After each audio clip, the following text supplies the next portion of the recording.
அப்பொழுது ஆண்கள் கலைக்கல்லூரியாக இருந்தது. 1965 64 65 படித்தேன். 65 ஜனவரி மாதம் 26ஆம் தேதி குடியரசு நாள் அன்று 15 ஆண்டுகளுக்கு பின்னால் இந்தி மட்டும்தான் இந்தியாவின் ஆட்சி மொழியாக இருக்கும், ஆங்கிலம் இருக்காது என்ற ஒரு சூழலில் ஒட்டுமொத்த மாணவர்களும் கிளர்ந்தெழுந்த பொழுது அந்த இந்திய எதிர்ப்பு போராட்டத்தில் முழுமையாக ஈடுபட்டவன் தான். அப்பொழுது எல்லா இடங்களிலும் கண்ணதாசன் தான் எனக்கு.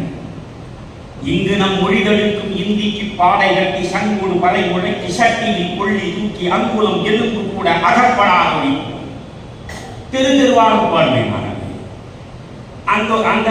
அங்கே படித்துக் கொண்டிருக்கிறேன் நான். அப்பொழுது கருப்பு பணம் படம் என் கல்லூரிக்கு எதிரே குளோப் தியேட்டர் என்று இருந்தது. பல தியேட்டர்கள் போய்விட்டன.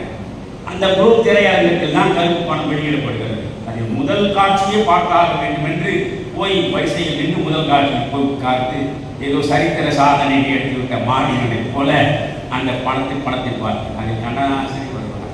என்ன தோற்றம் அந்த மனிதனுக்கு!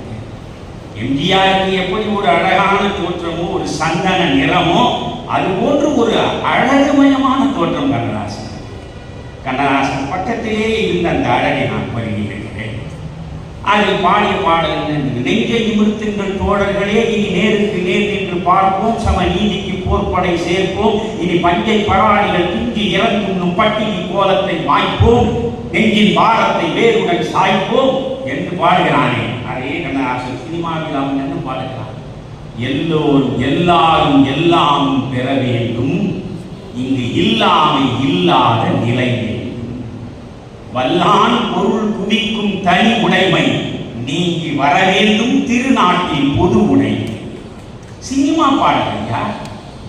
பாலென அழுவோர்க்கு பால் தரும், பசும் கூழென குடிப்போர்க்கு சோறு, தாயகம் காப்போரின் தாழ்பணி என்றும் தமக்கென வாழ்வோரை மாற்றி ஒரு வழியாக பாலென அழுவோர்க்கு பால் தரும், பசும் கூழென குடிப்போர்க்கு சோறு, தாயகம் காப்போரின் தாழ்பணி என்றும் தமக்கென வாழ்வோரை சிறையில்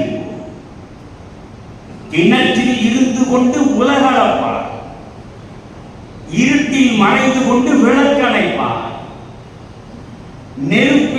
நெருப்பை மடியில் கட்டி மறைத்திருப்பார், இந்த நீசரை யார் உலகில் பொறுப்பிருப்பார். இது சினிமா கண்ணதாசன். நீங்கள் சத்தியம் இது சத்தியம் என்று ஒரு படம் வந்தது. அதில் அசோகன் பாடுவதாக ஒரு அழகான பாடல். பணத்தோட்டம் என்று ஒரு படம் வந்தது.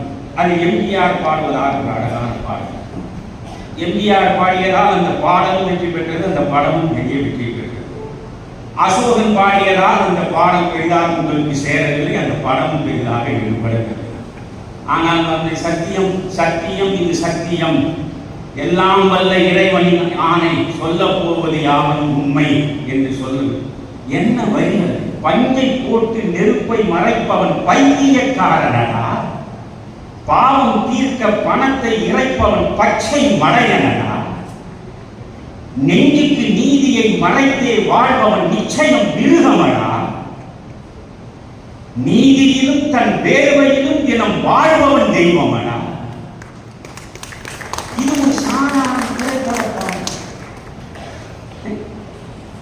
இதை அசோகன் பாடுவதாக போய் பாருங்கள். சத்தியம் இது சத்தியம் என்று. அதே மாதிரி என்னதான் நடக்கும் நடக்கட்டுமே, அந்த பாட்டுக்காகவே பணத்தோட்டம் ஓடி அப்படி ஓடினது. என்னதான் நடக்கும் நடக்கட்டுமே, இருட்டினில் நீதி மறையட்டுமே, தன்னாலே வெளிவரும் தயங்காதே, ஒரு தலைவன் இருக்கிறான் மயங்காதே, பின்னாலே தெரிவது அடிச்சுவடு, முன்னாலே இருப்பது அவன் வீடு, நடுவினிலே நீ விளையாடு, நல்லதை நினைத்தே போராடு. எங்காவது வார்த்தை வருவதற்கு தடை இருக்கிறதா பாருங்க.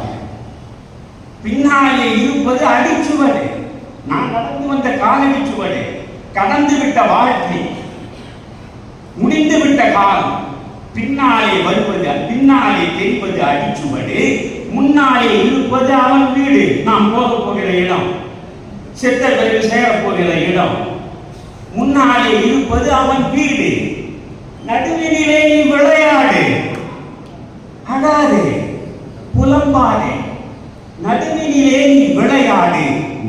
உள்ளதை நினைத்தே போராடு.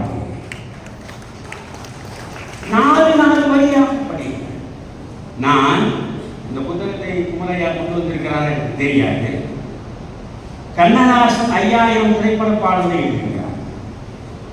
5000 பாடல்களில் 500 பாடல்கள் உலக இலக்கியத்திற்கு நிகரானவை. பொதுவாகவே படைப்பிலக்கிய மேதை என்று நான் போற்றி புகழ்கின்ற ஜெயகாந்தன் யாரையுமே எளிதில் புகழ்ந்து ஒரு வார்த்தை பேச மாட்டார், எவனையும் புகழ மாட்டார். ஆனால் அவர் கண்ணதாசன் இறந்த பிறகு அஞ்சலி செலுத்தினார். அற்புதமான அஞ்சலி. கண்ணதாசன் என்ற கவிஞன் வாழ்ந்தவரை அவன் பலமும் பேசப்பட்டது, பலவீனமும் பேசப்பட்டது. செத்த பிறகு இனி அவன் பலம் மட்டும்தான் பேசப்படும். அவனை போல் திரை உலகத்தில் தமிழை தவமாய் நடத்தி வளர்த்தவன் வேறு எவனும் கிடையாது. கண்ணதாசன் எழுதிய திரைப்பட பாடல்களை கொஞ்சம் சீர்செதுக்கினால் உலகத்தரம் வாய்ந்த கவிதைகளுக்கு ஈடு கொடுக்கக்கூடிய இடத்தில் அவன் இருக்கும் என்று சொன்னார். திரைப்பட பாடல்கள் உலகத்தரமான இலக்கியத்தில் போயிருக்கக்கூடிய திரைப்பட பாடல்கள் அவர் ஜெயகாந்தன் சொன்னார்.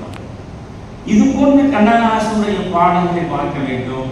இப்படி அந்த மனிதன் எழுதிய ஒரு பாடல் பாருங்கள். இந்த பணத்தோட்டம் பாட்டுக்காக தான் ஓடிச்சு.